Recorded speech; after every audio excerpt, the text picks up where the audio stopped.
Bienvenue à Watch Mojo! Aujourd'hui, nous allons faire le décompte des 10 pires tactiques utilisées par les distributeurs de jeux vidéo pour vous prendre votre argent.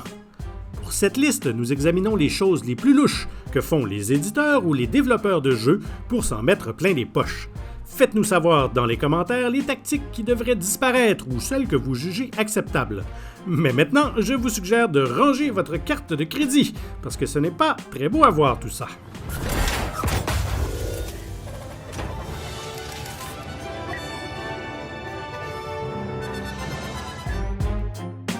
Numéro 10. Les précommandes.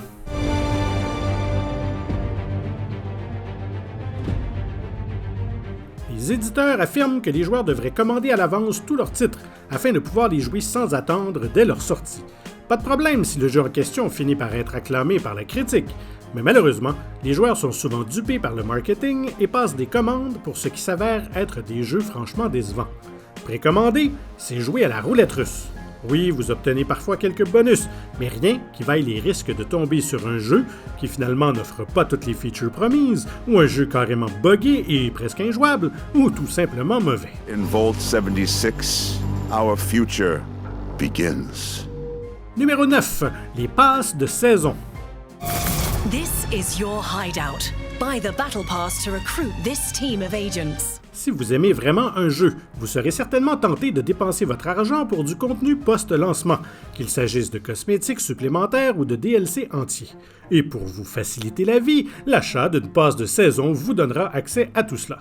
Mais soyez sur vos gardes, il existe quelques tactiques douteuses auxquelles vous devrez prêter attention. Certains jeux n'incluent pas tout le contenu post-lancement dans un abonnement saisonnier, et offrent même de nombreuses passes de saison qui donnent accès à différentes choses. Ça peut prêter à confusion. En plus, il y a le risque inhérent à payer à l'avance pour du contenu qui n'existe pas encore.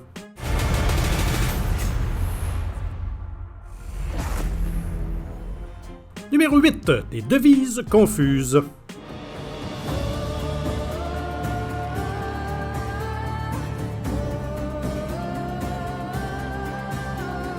Les microtransactions ne sont pas toujours une mauvaise chose, en particulier dans les jeux gratuits où elles sont le seul moyen pour le développeur de gagner un peu d'argent. Mais les systèmes de microtransactions sont encore souvent inutilement compliqués et comportent différentes devises virtuelles. Il y a la devise standard que vous gagnez en jouant et il y a la devise premium que vous pouvez des fois gagner en jouant, mais pour laquelle on s'attend à ce que vous payiez en espèces sonnantes et trébuchantes. Et évidemment, les meilleurs objets ne sont disponibles qu'avec cette devise premium, rendant la standard plus facile à obtenir, presque sans valeur. Gueulez autant que vous voulez, c'est celui qui a le plus gros portefeuille qui va gagner.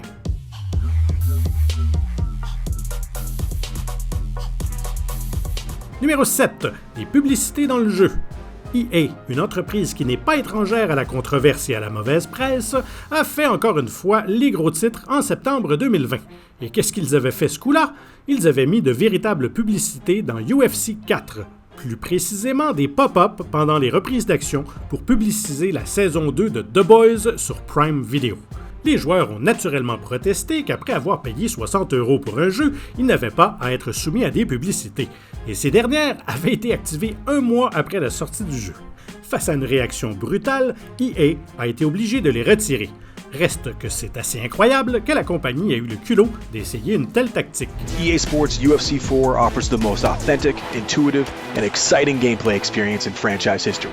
Numéro 6. Les suites inutiles. And for centuries, humanity thrived. Until it didn't. Lorsque vous aimez vraiment un jeu, vous ne souhaitez qu'une chose, y jouer pour très longtemps. Les gros éditeurs le savent bien et s'empressent souvent d'offrir des suites qui n'innovent pas du tout par rapport à leurs prédécesseurs.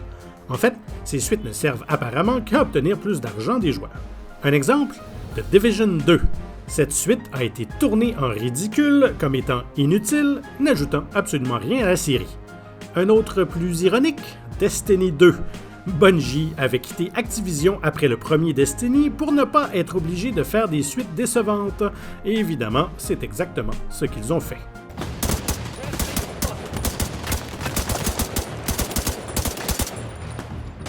Numéro 5. Toujours en ligne. Where am I? Les jeux en ligne offrent généralement un contenu multijoueur robuste et amusant dont vous ne pouvez pas profiter sans connexion Internet. Logique.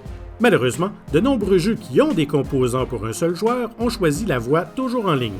Ghost Recon Breakpoint obligeait les joueurs à être en ligne même si vous pouviez y jouer complètement seul. Pas de mode solo hors ligne, vous ne pouvez même pas charger le jeu sans une connexion Internet. Et les joueurs qui n'ont pas une bonne connexion, ou ceux qui doivent payer leur Internet à la minute, et ceux qui n'en ont carrément pas, eh bien tant pis pour eux, ils sont forcés de passer à côté de ces jeux qui ont pourtant une parfaite jouabilité solo.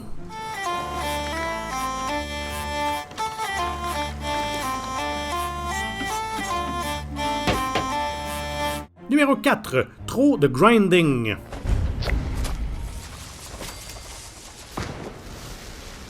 Si vous n'avez pas les moyens ou l'envie de payer pour des devises premium dont nous avons discuté auparavant, la seule façon de vous en sortir est de vous engager à fond dans le jeu corps et âme. C'est souvent amusant de temps en temps, mais certains jeux font en sorte que ça devient pratiquement un emploi à temps plein et au diable votre vie réelle. Ça fait que de nos jours, les jeux ne récompensent plus ceux qui jouent bien, ils récompensent ceux qui jouent longtemps.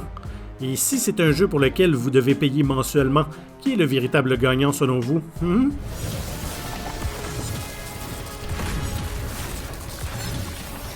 Numéro 3. Les boîtes à butin.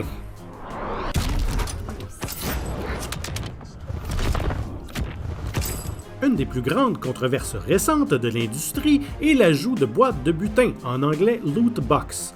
Vous obtenez un cadeau virtuel, soit par progression, soit par microtransaction, et dans ce cadeau se trouve un assortiment aléatoire d'objets. De nombreux pays ont enquêté et même légiféré contre ces boîtes à butin, en se basant sur le fait qu'il s'agissait de jeux de hasard, et en plus commercialisés auprès de jeunes enfants. Hormis ce côté déjà discutable, certaines boîtes à butin offrent plus que de simples ajouts cosmétiques, mais des objets qui donnent un réel avantage sur le gameplay.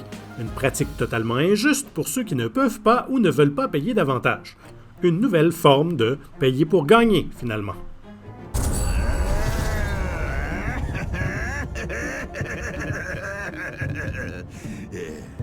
Numéro 2. Les jeux inachevés. Whatever happened here is beyond anything we expected. And we expected a lot. La promesse qu'un jeu sera éventuellement bon est faite chaque fois qu'un jeu inachevé est mis à la disposition du public à un fort prix.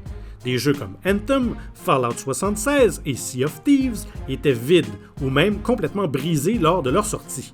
Personne ne devrait être encouragé à acheter des jeux à plein prix dans l'espoir qu'un jour, peut-être dans quelques années, ce jeu sera à moitié décent à jouer. Parce qu'il n'y a aucune garantie que ça se produise. Si les développeurs veulent un feedback des joueurs, qu'ils le fassent lors des phases alpha et bêta du développement. Sortir des jeux dans un état injouable est mauvais pour tout le monde. WatchMojo français n'utilise aucune tactique douteuse. Si vous vous abonnez, eh bien vous aurez droit à d'innombrables vidéos tout à fait gratuitement. Et si vous cliquez sur la cloche, nous vous avertirons de la sortie de ces nombreuses vidéos, encore une fois, sans aucun déboursement de votre part. Et notre numéro 1, les coûts initiaux. Whoa! This just got a whole lot more interesting. Let's make this quick. Lorsque des jeux qui sont gratuits utilisent des microtransactions comme principal moyen de gagner de l'argent, aucun problème. Mais lorsqu'un jeu est commercialisé à plein prix et qu'il comprend également des microtransactions prédatrices, c'est tout simplement une forme de cupidité. Les grands éditeurs comme Ubisoft, EA et Activision continuent de faire payer 60 € pour leurs jeux AAA et imposent ensuite aux joueurs des microtransactions dans le jeu en essayant d'obtenir le plus d'argent possible des consommateurs consentants. Je ne sais pas pour vous, mais je trouve ça carrément insultant qu'on me demande de continuer à payer pour un jeu pour lequel j'ai déjà payé. On comprend pourquoi l'industrie des jeux vidéo est incroyablement rentable. The world will remember this day. The day their heroes failed them. C'est comme les publicités au cinéma. J'ai payé pour mon billet, j'ai payé pour le popcorn. Est-ce que je peux voir le film maintenant? Ok, assez de râlage pour moi aujourd'hui, mais je vous invite à le faire dans les commentaires. Vous verrez, ça fait du bien.